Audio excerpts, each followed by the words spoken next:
강조하기, 변화주기, 문학에서 어떤 거를 강조하거나 혹은 작가의 의도를 드러내기 위해서 세 가지 표현법을 사용할 수 있는데 적으라고! 설명할 때 좀 듣고 적으할 때 좀 적고 집중할 때 좀 집중하세요 여러분. 비유하기는 저번 시간에 했던 거예요. 비유와 상징 우리 배웠죠? 지난 시간이랑 지난 시간 해가지고 비유하기랑 상징하기 배웠어. 비유하기는 빗대어서 표현하는 거. 그래서 원관념이랑 보조관념 둘 다 시에서 나타나는 거. 상징은 원관념이랑 보조관념이랑 큰 상관이 없어가지고 보조관념만 나타나고 원관념이랑 보조관념이 다대 1의 관계를 갖는 거. 그래서 비유랑 상징이랑 우리 구분했었지. 그리고 오늘 강조하기야. 그리고 다음 시간에 변화주기 하는 거고. 이 세 가지 표현법을 사용해가지고 시에서 주로 작가가 자신의 의도를 드러낸다라고 생각하시면 됩니다. 자, 오늘 강조하기인데 강조하기는 특정 부분을 되게 강조를 해가지고 자신이 시인이 시적 화자가 자신의 생각이나 감정을 더 인상적으로 드러내는 거예요. 인상적으로 기억에 잘 남게 한다는 거지.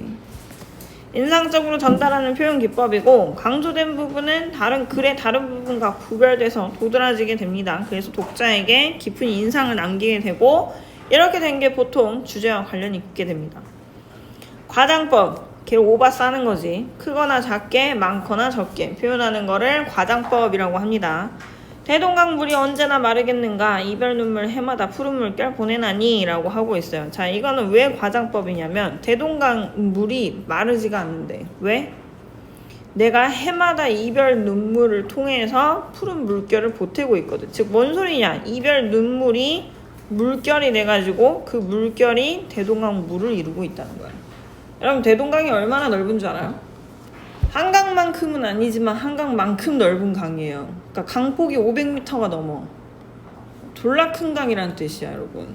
뭐 유럽에 날고 기고 하는 뭐 그런 독일이나 뭐 프랑스에 있는 강들이 강폭이 30m, 50m를 안 넘는 걸 생각을 하면은 존나 큰 강이라고 생각하시면 돼요. 근데 그 큰 강이 왜 안 말라? 내가 해마다 눈물을 흘리고 있거든. 그 눈물이 강물을 이루고 있어서 그래서 안 마른다는 거야. 걔 오바 싸고 있죠. 그죠? 요래서 과장법이에요. 다음 시와 같은 과장법이 사용된 것은 적동, 접동, 아우레비, 적동. 이건 그냥 AA, BA 뭐 과장법을 사용하진 않았네. 그죠?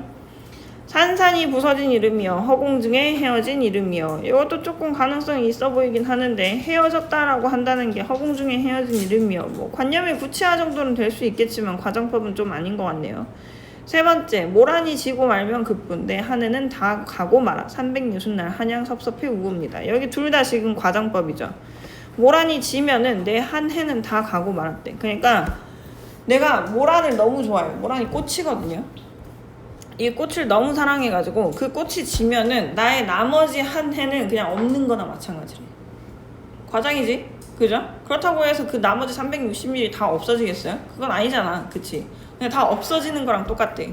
모란이 한 일주일 피는데 365일 중에서 한 5일 일주일 피는데 5일 지고 나면은 그냥 360일이 다 없어져 버린대. 이해가? 그럼 오바지. 그죠? 그리고 두 번째로 360날을 내가 어떻게 한대? 한양 섭섭해서 울고 있대. 1년에 360일을 쳐 울고 있대잖아. 모란이 죽어가지고. 그럼 슬프다는 걸 과장적으로 나타냈다라고 보실 수 있겠죠. 그죠? 그래서 여기가 둘 다 과장법이다. 그래서 과장법이 사용된 건 3번이다. 반복법. 뭐겠어? 계속 반복하는 거지. 공부 좀 해라. 공부 좀 해라. 제발 좀 공부 좀 해라. AA, BA도 반복법이에요 여러분. 그죠? 그리고 나도야 가련다. 이 젊은 나이를 눈물로 보내겠느냐? 나도야 간다. 나도야 간다. 나도야 간다 하면서 계속 반복하고 있죠. 이거 노래도 있어요 여러분. 이거 노래 알아요?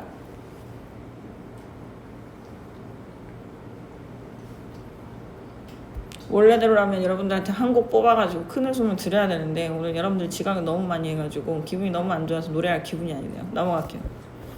반복법이 사용된 것은 푸른 눕고 드디어 울었다. 반복법 없네. 그죠? 돌담에 속삭이는 햇발같이 풀 아래 웃음 짓는 샘물같이 뭐뭐같이 뭐뭐같이 사용됐네. 그죠? 오호 여기 줄지어 누워있는 넋들은 눈도 감지 못하였겠구나. 내가 눈을 못 감겠어 니네들 때문에.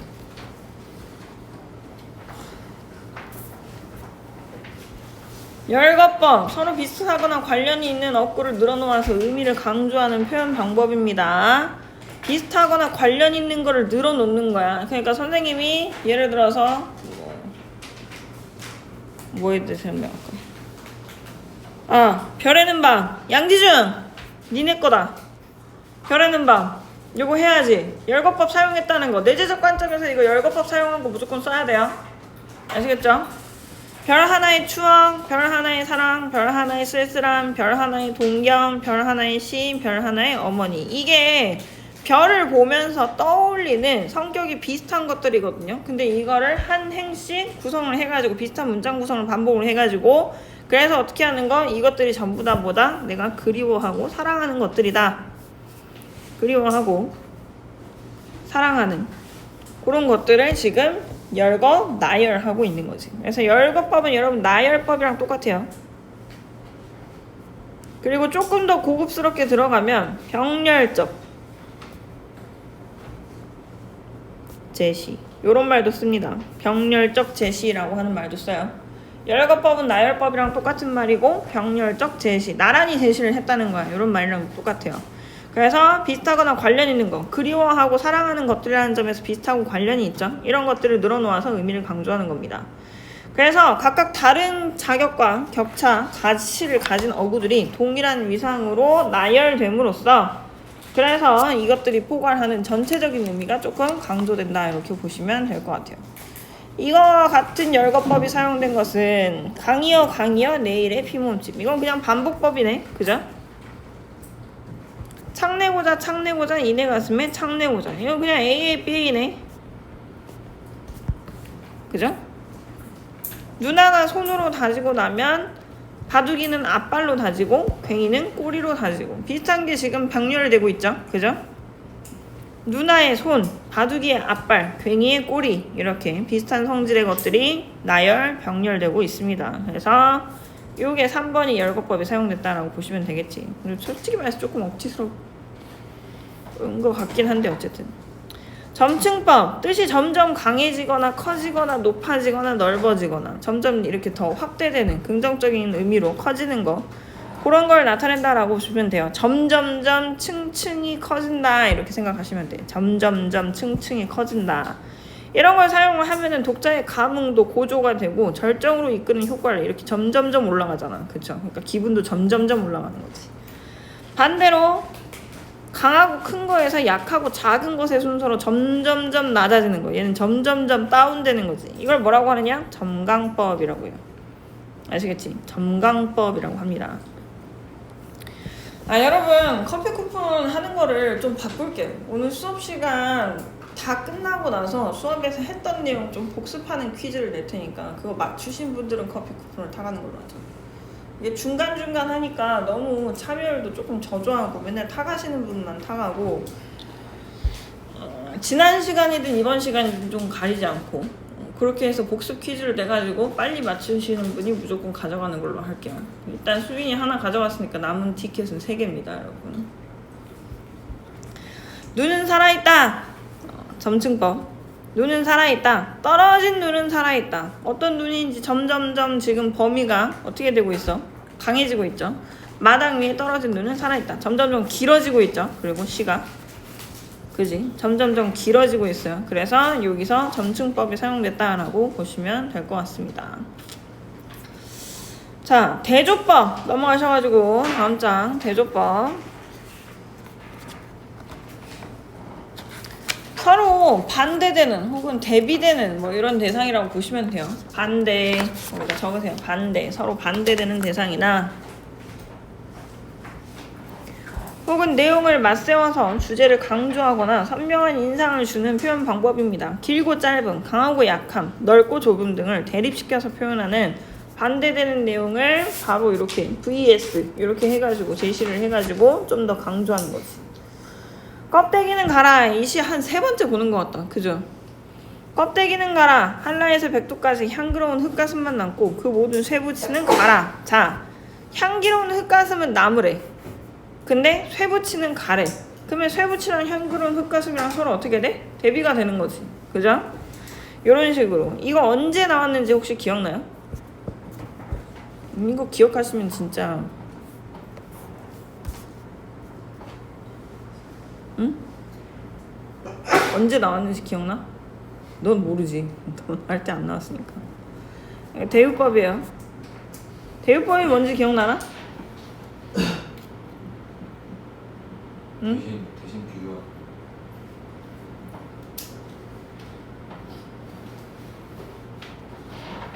부분으로 전체 나타나는 거예요. 아시겠죠? 대유법은 부분으로 전체를 나타내는 겁니다. 그래서 한라에서 백두가 우리나라의 국토의 일부잖아. 그 일부를 가지고 전체를 나타내는 거죠. 자, 그렇게 대조법을 사용하는 겁니다. 그래서 긍정적인 거랑 부정적인 거, 보통 이런 것들이 이제 대조에 대해서 많이 나타난다라고 보시면 돼요. 대조법이 사용된 것은 산에는 꽃 피네, 꽃이 피네 없죠? 내 마음은 연약하나 껍질은 단단하다. 애초에 지금 접속 연결어미 자체가 지금 대조의 의미를 가지고 있는 대등적 연결어미잖아. 그지? 2번이죠. 붓장사도 땜장이도 큰개도 강아지도 모두 모닥불을 쪼인다. 이게 나열 열거야. 이게 진짜 나열 열거야. 백석의 모닥불이거든요. 붓장사, 땜장이, 큰개, 강아지. 이게 나열 열거. 아시겠죠?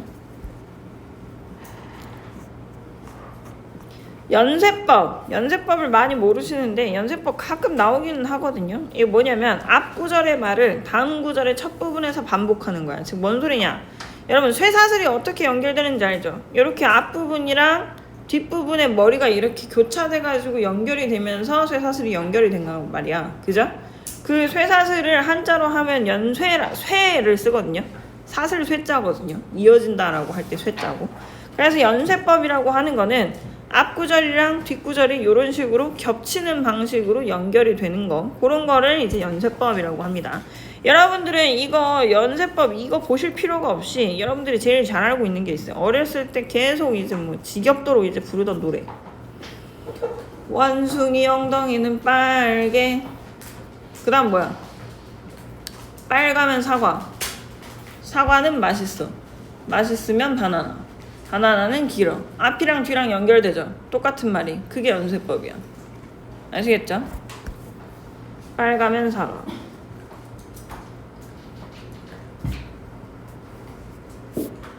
사과는 맛있어. 요렇게 연결되는 거.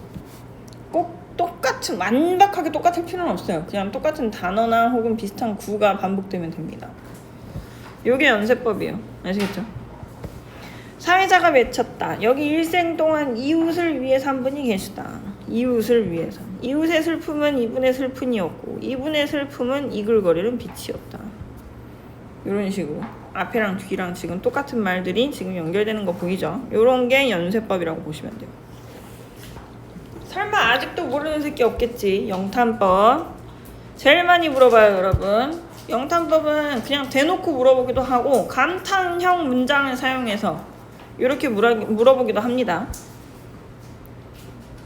감탄형 종결어미 사용해도 되고 감탄사 사용해도 되고 느낌표 같은 문장부 사용하셔도 되고 뭐든 상관없어요. 셋 중 하나 쓰면은 전부 다 뭐냐? 영탄법이라고 합니다. 왜 셋 중 하나를 사용하면 영탄법이 되느냐? 영탄이 어떤 것에 대해서 탄식한다 뭐 이런 뜻이거든. 감탄한다, 탄식한다, 놀라움, 깊은 슬픔, 감탄, 탄식 등 극적으로 고조된 정서를 탄이라고 하는 한자로 쓰는데 그거를 감탄의 형태로 표현해서 언어로 표현해서 나타내면은 그걸 영탄법이다 라고 한다는 거지. 밤에 홀로 유리를 닦는 것은 외로운 황홀한 심사위원이 고운 폐혈관이 찢어진 채로 날아갔구나 느낌표. 이게 세 개 다 쓴 거야. 얘가 감탄사, 얘가 감탄형 종결어미, 그리고 여기 느낌표. 이게 영탄법을 쓸 수 있는 세 가지 방법을 다 동시에 쓴 거예요. 그래서 여기서 진짜 극적 고조가 엄청나게 이루어졌다 이렇게 생각하시면 되는 거지. 정주영의 유리창이라고 하는 시인데 자식이 죽어가지고 쓴 시예요. 그래서 여기서 고운 폐혈관이 찢어진 채로 너는 산새처럼 날아갔구나. 산새처럼 가버린 게 자기 자식이야.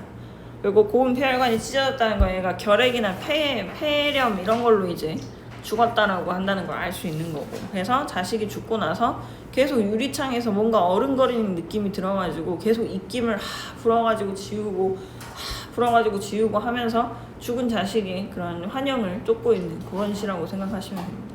얘도 내신에 많이 나와요. 알아두시면 좋아요. 정주영의 유리창입니다.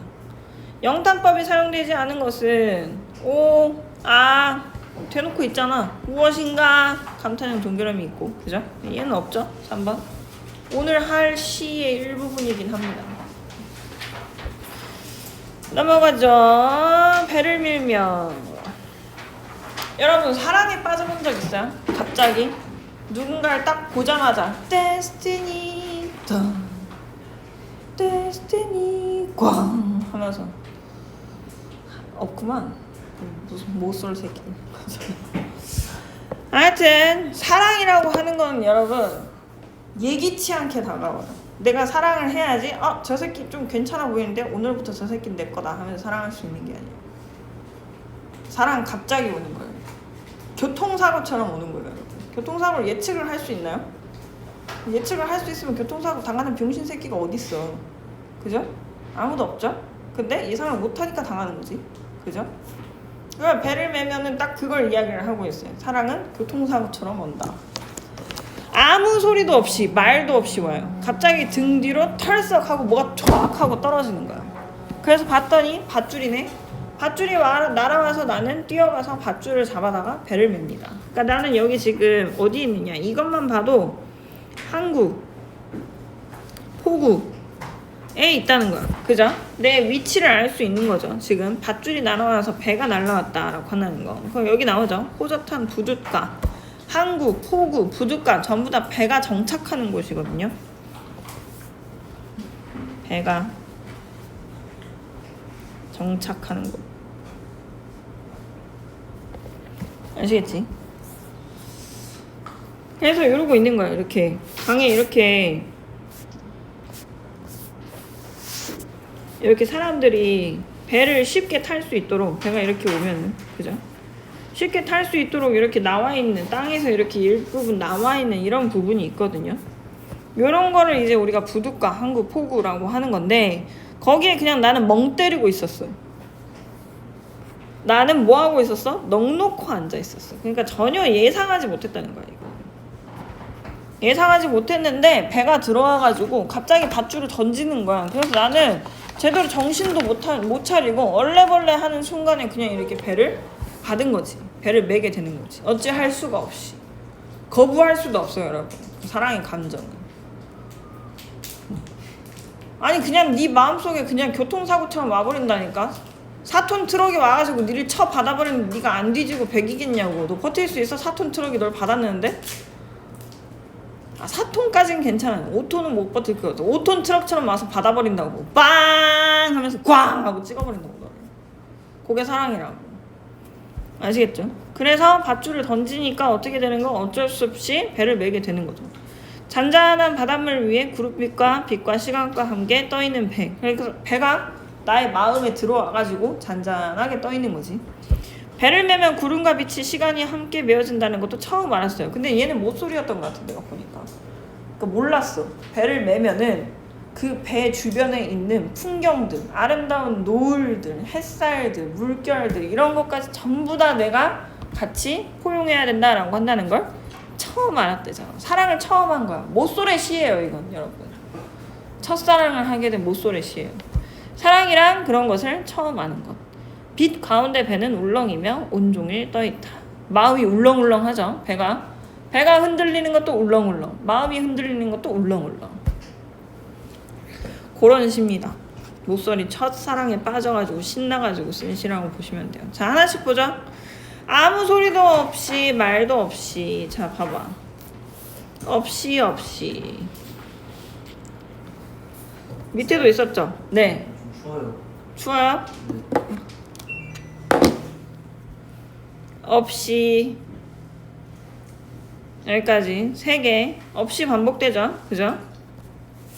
찾는 김에 다 찾아보자. 등 뒤로 털썩 날아와서 나는 뛰어가 밧줄을 잡아다 배를 맨다. 니은다. 그죠? 니은다. 이것도 반복되네. 그죠? 적고 있니? 세 번째로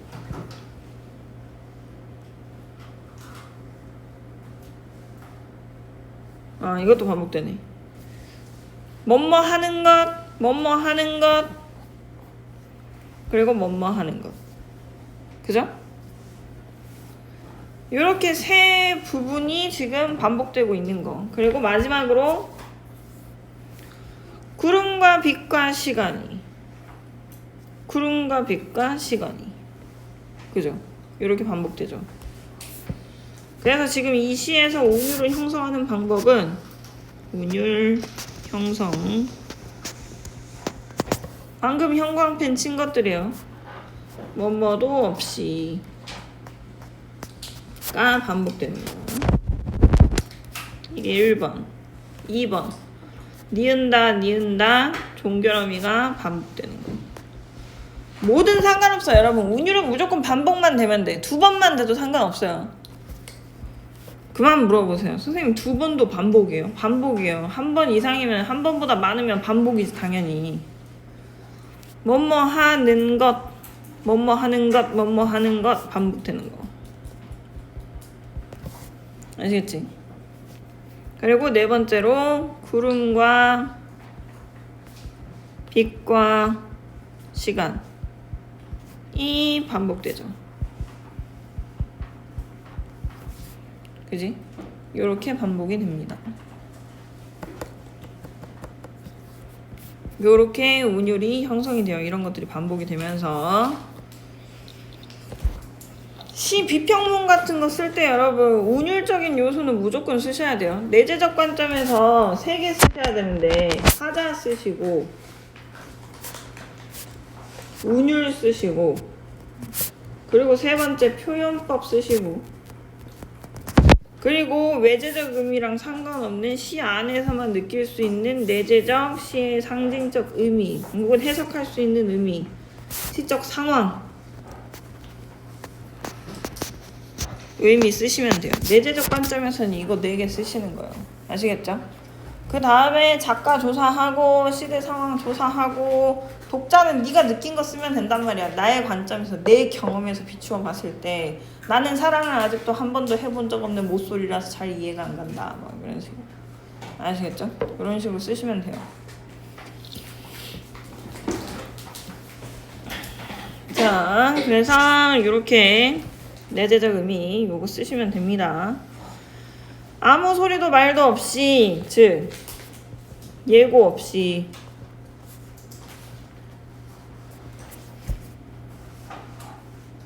갑자기 등 뒤로 털썩 음성상징어 사용했네. 음성상징어가 뭐야?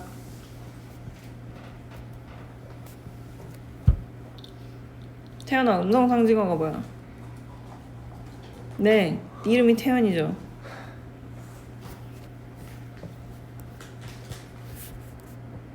의성어 의태어를 음성상징어라고 해요. 의성어 의태어는 뭐야 태연아?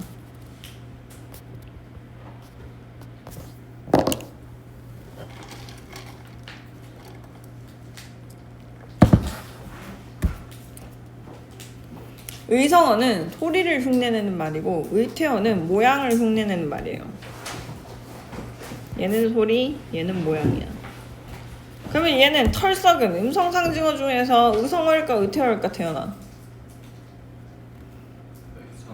의성어. 그죠? 털썩 소리가 나니까. 그죠? 근데 대부분의 음성상징어는 소리나 모양을 흉내내는 말 이렇게 나와요.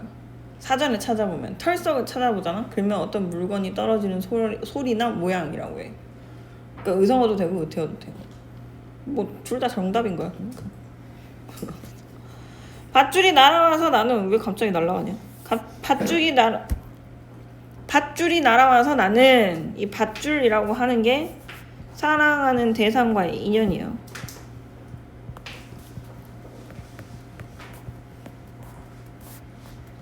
인연을 상징한다. 시에서 비유랑 상징이 없으면 시가 아니야. 그 정도야 여러분. 진짜로 중요해. 비유나 상징은 무조건 있어. 그것도 안 쓰고 시를 썼다?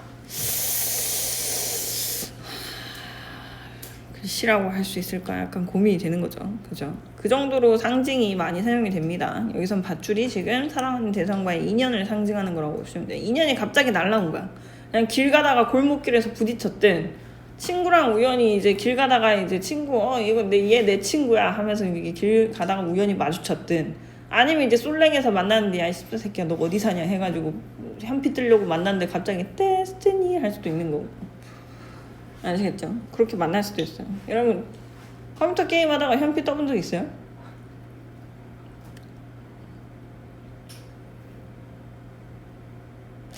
다들 건전한 게임 하고 있구나. 알겠어. 뛰어가서 밧줄을 잡아다가 배를 맵니다. 근데 어쩔 수 없어. 밧줄이 날아왔으니까. 그죠? 배를 맨다라고 한다는 게 지금 내 사랑이 시작된다는 거예요. 사랑의 시작. 아주 천천히 그리고 조용히 사랑이 지금 조심스럽게 오고 있네요. 사랑이 다가오는 모습.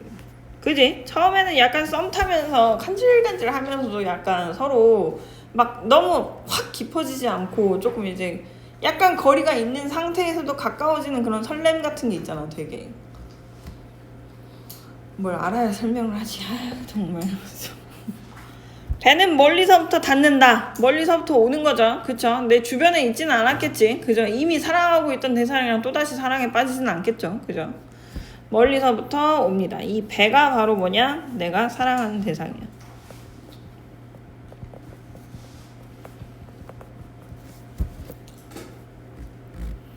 사랑은 천천히 그리고 조용히 와야 합니다. 사랑은 호젓한 부둣가에 우연히 별 그럴 일도 없으면서 이 부둣가가 지금 시적 화자가 있는 곳이라 그랬죠. 그죠? 화자가 있는 공간적 배경. 공간적 배경이면서 여기다가 예상할 수 없음을 써놔가지고 두 번째 사랑을 받아들이는 공간이에요. 여기서 사랑이 이루어지고 있으니까 받아들이는 공간. 그리고 세 번째로 아직 안 나오긴 했는데 스포일러 하자면 사랑이 무엇인가를 깨닫게 되는 공간이에요. 사랑을 깨닫는 공간.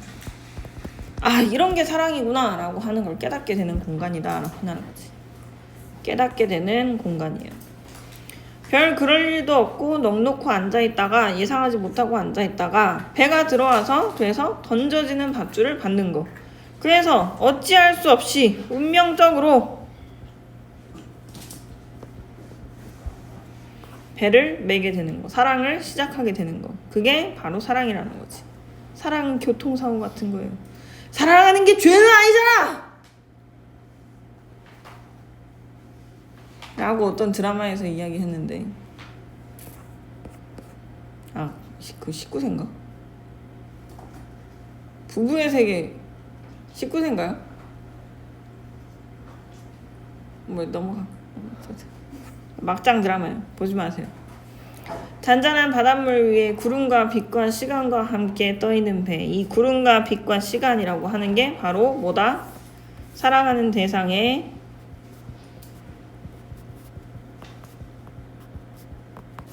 주변 요소들이야. 그러니까 너가 만약에 네 여친을 사랑하잖아? 그럼 넌 여친의 똥냄새도 사랑하는 거야.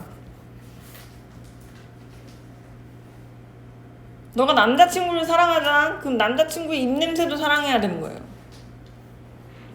그런 거랑 똑같은 거예요. 구름과 빛과 시간은 여친의 똥냄새, 남친의 아가리 똥내 뭐 이런 거랑 똑같다고 보시면 돼요. 그러니까 단점이든 아니면 그 사람이 뭐 그 사람의 친구들이든 꼭 이렇게 더러운 걸 비유를 안 들더라도 친구들이든 혹은 그 사람이 삶의 이제 궤적이든 혹은 삶의 이제 루틴이든 뭐 그런 거 있잖아. 나는 되게 빵을 좋아하는데 내 새로 사귄 여자친구는 이제 빵을 안 좋아해. 그러면 어떻게 돼? 내가 나가서 외식할 때 빵을 먹는 횟수가 좀 줄어들겠죠? 그런 것도 다 받아들여야 된다는 거야. 그렇잖아. 상대방을 서로 배려를 한다면은 내가 빵을 아무리 좋아한다고 해도 상대방이 안 좋아하면은 적절히 조절을 하면 되는 거겠지. 그죠? 이런 것처럼 다 받아들여야 된다라고 한다는 거야. 주변에 있는 것까지 다 너가 수용을 해야 된다라고 한다는 거지. 그게 사랑이라는 거지. 잔잔한 바닷물 위에 구름과 빛과 시간과 함께 떠있는 배. 시각적 묘사. 요 시는 전체적으로 시각적으로 묘사를 많이 해요. 털썩 하나 빼고는 전부 다 시각적 묘사가 많다. 그리고 배 하면서 지금 명사로 지금 끝맺고 있죠. 명사로 끝맺음. 종종 이런 게 나오거든요. 끝맺음. 명사로 끝맺는 게. 근데 이게 뭐냐면은 문장을 완전하게 이렇게 딱 제시를 하는 게 아니라 중간에 끊는 느낌이 나면서 여운을 줘요. 굉장히 깊은 여운을 줍니다. 그래서 배를 메면 구름과 빛과 시간이 함께 메어진다는 것도 처음 알았다. 배를 메면 이런 것이 함께 메어진다는 거구나. 아, 내가 여자친구를 사랑하면 여자친구의 삶도 사랑해야 되는 거고 여자친구의 친구들도 다 같이 나의 삶에 함께하게 되는 거구나. 시어 나열. 구름과 빛과 시간. 나열. 열거. 오늘 배웠다. 그죠? 사랑이랑 그런 것을 처음 아는 것이구나 라고 해서 사랑의 본질에 대해서 그런 것 본질이요. 지금 시적 화자는 그래서 사랑의 본질을 처음 깨닫게 됩니다. 그래서 사랑이라는 것은 대상의 모든 것을 받아들이는 거구나 라고 하는 걸 알 수 있습니다.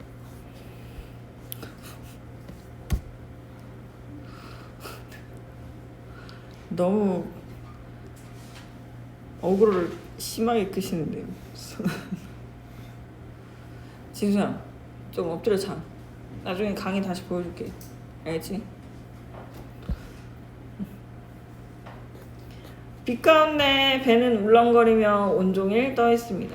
아, 환한 빛 가운데 구름과 빛과 시간이 함께 떠 있다 그랬잖아. 그 빛 가운데 배는 울렁거리며 온종일 떠 있습니다. 이 울렁거리는 게 아까도 이야기했다시피 배가 흔들리는 모양일 수도 있고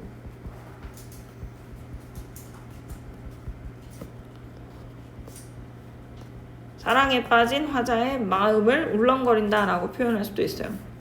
사랑에 빠진 화자의 설레는 마음을 두 가지 의미를 중의적으로 나타내는 걸 수도 있다. 그렇게 나는 사랑의 감정에 들떠 있다라고 나타내주는 거지. 아시겠죠? 사랑에 빠진 화자의 설레는 마음, 배가 흔들리는 모습 중의적으로 해석할 수 있습니다. 읽어보시고 한번 시에 대한 설명으로 적절하지 않은 것은 담담하고 차분한 어조가 나타나 있다. 담담하고 차분하죠. 사랑에 빠진 순간에 대해서 막 그렇게 감탄사라던가 영탄법이라던가 이런 거 전혀 안 썼으니까 담담하다라고 볼 수 있겠네요. 유사한 식구 반복 우리가 4개나 찾았죠. 그죠? 시각적, 청각적 이미지, 털썩이라던가 그리고 이제 배가 흔들리는 모습 묘사하는 거 시각적이라고 볼 수 있고 화자의 사색, 사색은 생각하는 거거든요. 상념에 빠지는 거, 상념, 생각, 명상 이런 거라고 생각하시면 돼요.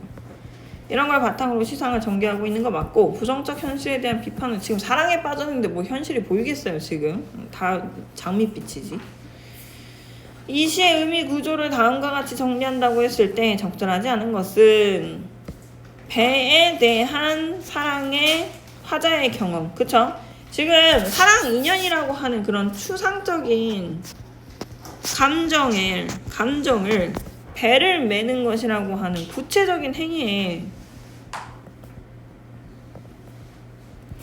비유에서 유추를 통해서 지금 관계가 이어지고 있는 거거든요. 이 두 개가 유사하기 때문에 지금 사랑에 빠지는 걸 배를 매는 행위에 비유해가지고 전개를 하고 있는 거란 말이야. 그래서 사랑과 사랑에 빠지는 것과 배를 맺는 것, 그 두 관계의 유사한 점을 바탕으로 해서 유비추론, 유추가 이루어지고 있는 거지. 그래서 경험이 반영되어 있다, 적절하다라고 볼 수 있겠고요. 비와 관련된, 사랑에 관련된 화자의 경험이 회상을 통해서 드러나고 있다라고 이야기를 했는데, 사랑을 경험한, 그죠? 근데 이거 회상인가? 회상 아니지. 지금 현재 시제는 이거, 그죠? 현재 시제 선어 말음이 는 붙었네. 동사에만 붙을 수 있는 거, 그지? 회상이 아니네요. 그죠? 그래서 회상을 통해서 나타내고 있다. 이것 때문에 틀렸어요. 현재형입니다.